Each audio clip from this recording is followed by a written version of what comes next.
नमस्कार साथियों, animal wait care में आपका स्वागत है। आज की इस वीडियो में हम आपको बताने वाले हैं कि जब पशु के शरीर में वायरस या बैक्टीरिया का अटैक होता है तो पशु के शरीर में मौजूद श्वेत रक्त कणिकाएं किस प्रकार सैनिक की तरह कार्य करती हैं और इन वायरस या बैक्टीरिया को नष्ट करती है। तो चलिए इस वीडियो के अंदर आप अंत तक बने रहें। श्वेत रक्त कणिकाएं WBC या ल्यूकोसाइट्स पशु के शरीर की संक्रामक रोगों और बाह्य बाधाओं से रक्षा करने वाली प्रतिरक्षा प्रणाली की कोशिकाएं हैं। ल्यूकोसाइट्स 5 प्रकार की होती हैं।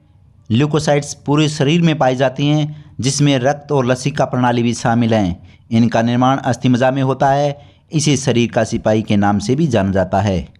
ये एंटीजन और एंटीबॉडीज़ का निर्माण करती हैं जो प्रतिरक्षा तंत्र में भाग लेती हैं।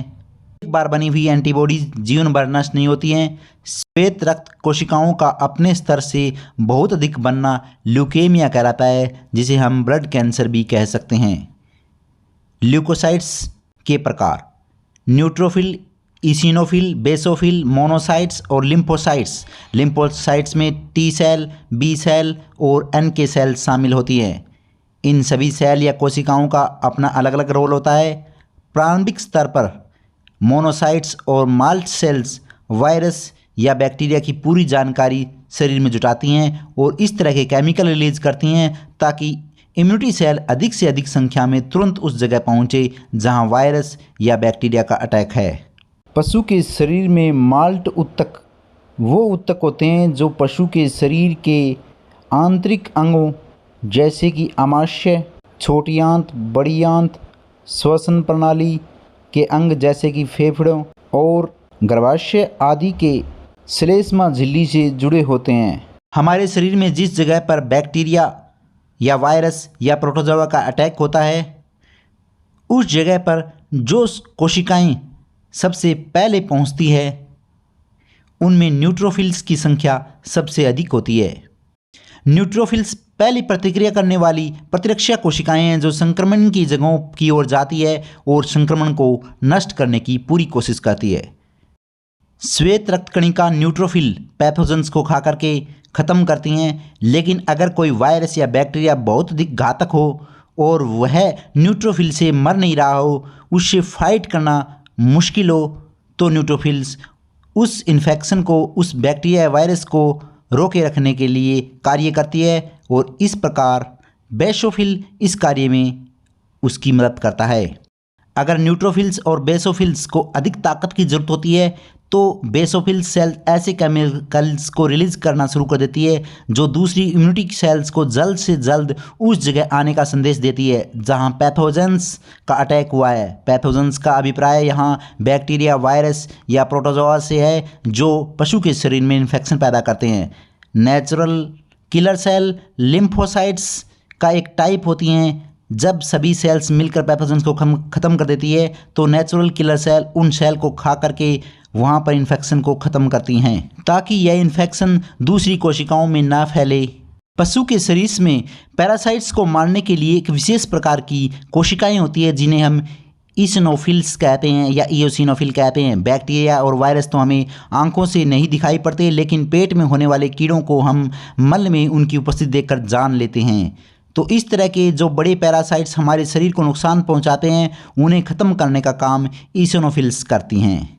लेकिन जब इन पैरासाइट्स की संख्या पशु के शरीर में बहुत अधिक बढ़ जाती है और पशु का शरीर है और पशु का भोजन है, पशु का लाइफस्टाइल है, वो भी इसको सपोर्ट नहीं करता है, तब पैरासाइट्स को ख़त्म करने के लिए हमें दवाइयों की ज़रूरत पड़ती है जैसे कि अल्बेंडाजोल, फेमेंडाजोल, ऑक्सीक्लोजनाइड, लिवामिजोल, हाइड्रोक्लोराइड, आयुर्मेक्टिन इत्यादि। हमारे शरीर की अस्थिमज्जा की स्टीम सेल में लगातार लिम्फोसाइट्स कोशिकाओं का निर्माण होता है। इसके अलावा लिम्फोसाइट्स का निर्माण थाइमस ग्रंथि और लिम्फ नोड में भी होता है। ये लिम्फोसाइट्स रक्त प्रवाह में जाते हैं और कुछ लिम्फोसाइट्स लसिका प्रणाली में चले जाते हैं। कभी कभी किसी कारणवश ये लिम्फोसाइट्स पशु के शरीर के रक्त में बढ़ जाती हैं, जिसे हम लिम्फोसाइटोसिस कहते हैं।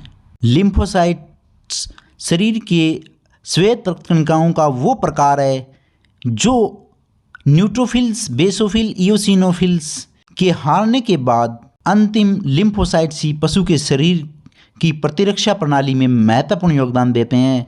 लिम्फोसाइट्स 3 प्रकार के होते हैं, टी सेल, बी सेल और NK सेल।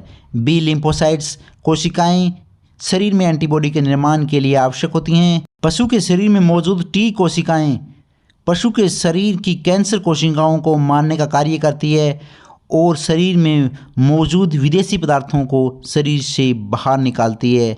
NK कोशिकाएं प्राकृतिक हत्यारे कहलाते हैं। ये कोशिकाएं वायरस कोशिकाओं के साथ साथ कैंसर कोशिकाओं को मारने का कार्य करती है। प्राकृतिक हत्यारी कोशिकाएं संक्रमित कोशिकाओं को लक्षित करने में विशिष्ट होती हैं।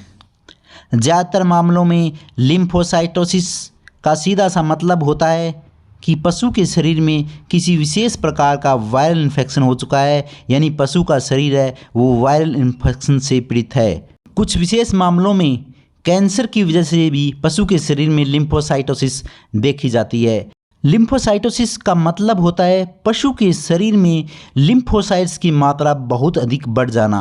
अगर जब हम पशु की CBC करवाते हैं, यानी CBC test, complete blood test करवाते हैं, तो उसके अंदर अगर न्यूट्रोफिल्स की संख्या बढ़ती है तो इसका मतलब होता है कि पशु के शरीर में अभी ही बैक्टीरियल इन्फेक्शन हुआ है। अगर लिम्फोसाइट्स की मात्रा अधिक होती है तो इसका मतलब ये होता है कि पशु के शरीर में वायरल इन्फेक्शन है या फिर पशु के शरीर में क्रोनिक बैक्टीरियल इन्फेक्शन है, यानी काफ़ी पुराना बैक्टीरिया की वजह से इन्फेक्शन हुआ है।